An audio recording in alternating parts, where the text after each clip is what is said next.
Assalamualaikum warahmatullahi wabarakatuh. Waalaikumsalam warahmatullahi wabarakatuh. Perkenalkan, nama saya Alfian Istirahat. Nama kami Yati. Ya. Kami dari keluarga 1 PGSD Indonesia Ramusingwa. Ya. Kami di sini mau mewawancarai ibu mengenai mencari informasi tentang IPAS kelas 4 di SD. Ya.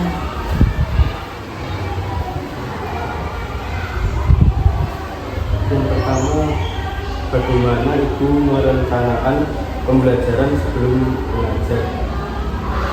Untuk merencanakan pembelajaran sebelum mengajar, kami guru-guru di SMP 3 itu membuat RPP atau modul yang kami siapkan sejak awal semester. Jadi di awal semester itu Bapak Ibu guru sudah menyiapkan untuk di semester persiapan, umpamanya ini awal semester 1 berarti RPP atau modul ajar, KTP dan sejenisnya itu kami siapkan di awal semester. Jadi nanti di dalam satu semester itu kami tinggal mengajar sesuai dengan RPP yang kami buat. Gitu.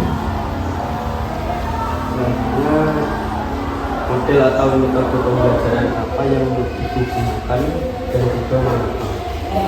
Kalau udah pembelajarannya tergantung materi, biasanya ceramah dulu, kita mulai dengan ceramah, kemudian nanti akhirnya mungkin ada game, ada pertanyaan, kuis gitu. Kalau juga umpamanya nanti materinya tentang lingkungan sekitar, biasanya kita juga bisa langsung melihat lingkungan, umpamanya keluar kelas kita mengamati apa yang ada di sekitar sesuai dengan materi yang dimaksudkan. Terus bagaimana strategi ibu dalam menyampaikan materi agar mudah dipahami oleh siswa? Untuk menyampaikan materi agar mudah dipahami itu yang pertama menyampaikannya dengan jelas, dengan detail. Kalau perlu anak-anak membuat catatan, ya dibuatkan catatan. Kemudian yang paling penting itu di dalam pembelajaran itu menyenangkan. Jadi menyenangkan itu artinya tidak sepaneng. Jadi nggak terlalu fokus dengan materi yang ada aja, tapi mungkin kita bumbui dengan humor-humor biar anak-anak juga tidak sepaneng dalam pembelajarannya, nanti bisa diterima anak-anak seperti itu. Jadi menyenangkan, harus menyenangkan. Bagaimana ibu melakukan penilaian atau evaluasi terhadap pemahaman siswa selama dan setelah pembelajaran? Kalau selama pembelajaran itu ya setelah umpamanya menjelaskan, kami memberikan pertanyaan, kemudian kalau setelah pembelajaran itu biasanya membuat kesimpulan, mengulas kembali apa yang dipelajari hari ini, terus kesimpulannya apa, kita buat kesimpulan bersama-sama.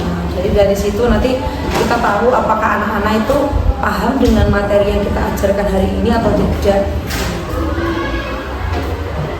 Selanjutnya, bagaimana cara ibu meningkatkan keaktifan dan partisipasi siswa selama pembelajaran? Kalau saya meningkatkan aktivitas anak-anak itu membuat pertanyaan di dalam materi itu. Setelah dijelaskan kita buat pertanyaan. Kalau saya biasanya itu pertanyaan saya itu saya berikan poin. Jadi saya memberikan pertanyaan, kemudian yang bisa menjawab itu angkat tangan. Kemudian yang bisa angkat tangan itu saya beri poin atau tandai di nilai plus 1.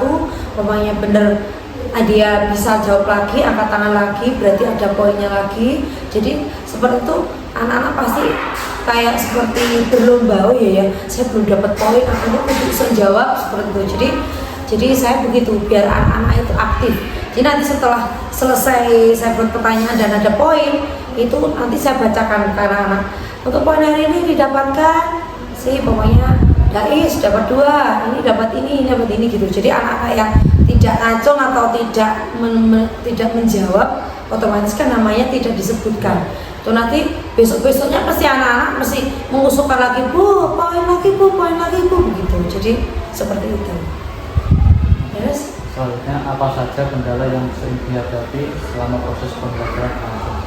Kalau selama proses pembelajaran itu yang namanya anak-anak biasanya itu kadang bermain sendiri, tidak konsentrasi pelajaran, kadang juga usil dengan temannya, mengganggu temannya, akhirnya yang lain juga ikut keganggu, akhirnya tidak konsentrasi juga.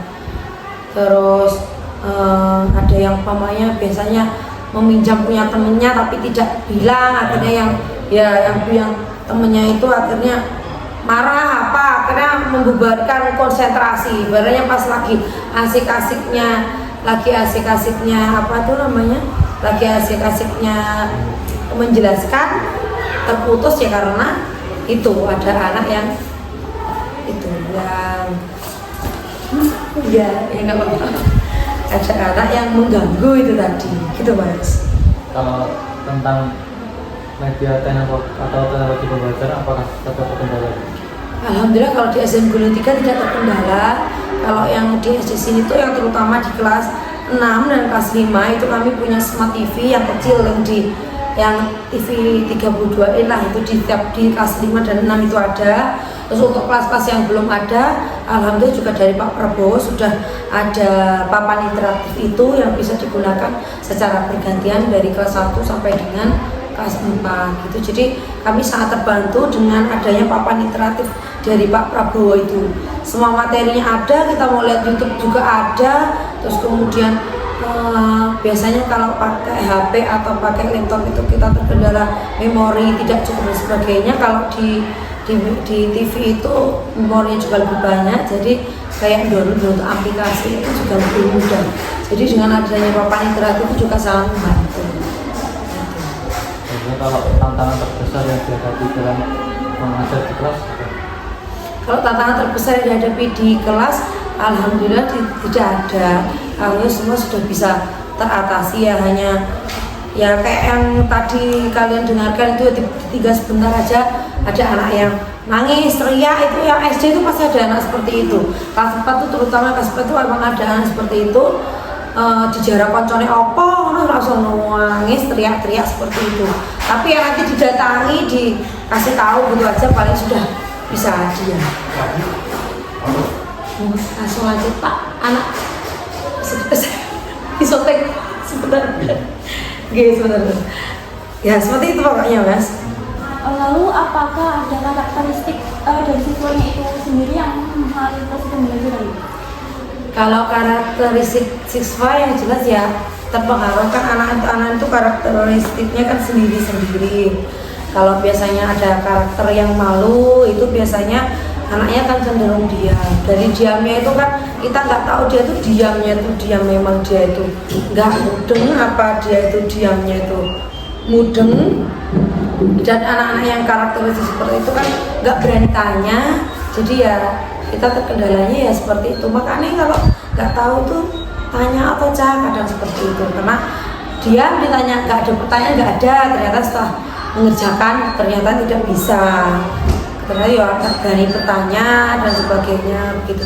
Tapi kalau anak yang karakternya itu berani, disiplin, itu pasti ya mereka ya berani bertanya, salah pun ya pokoknya ya kok bener ya jawab apa dia ada pertanyaan pun salah pun juga jawab. Tapi sebenarnya karakternya seperti itu juga bisa diukur oleh guru yang menyenangkan itu tadi. Kalau sudah ada karakter anaknya di kelas itu ada yang seperti itu, guru nenek kelas kia cukup terlalu sepaneng, gak maksudnya kurang menyenangkan, ya anak-anak ya semakin belerek, semakin nggak mau bertanya dan seperti itu. Terus ada lagi. Lalu apakah ada upaya yang dilakukan untuk mengatasi kendala-kendala tersebut dan meningkatkan kualitas pembelajaran?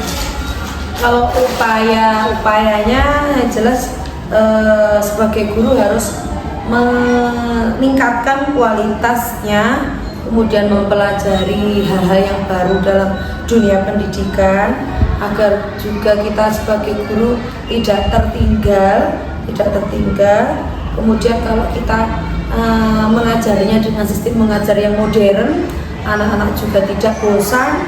Otomatis kalau tidak bosan berarti semangat belajarnya juga semakin tinggi. Jadi intinya dengan cara meningkatkan kualitas dari gurunya itu sendiri. Kalau gurunya sendiri itu berkualitas, terus memperbaiki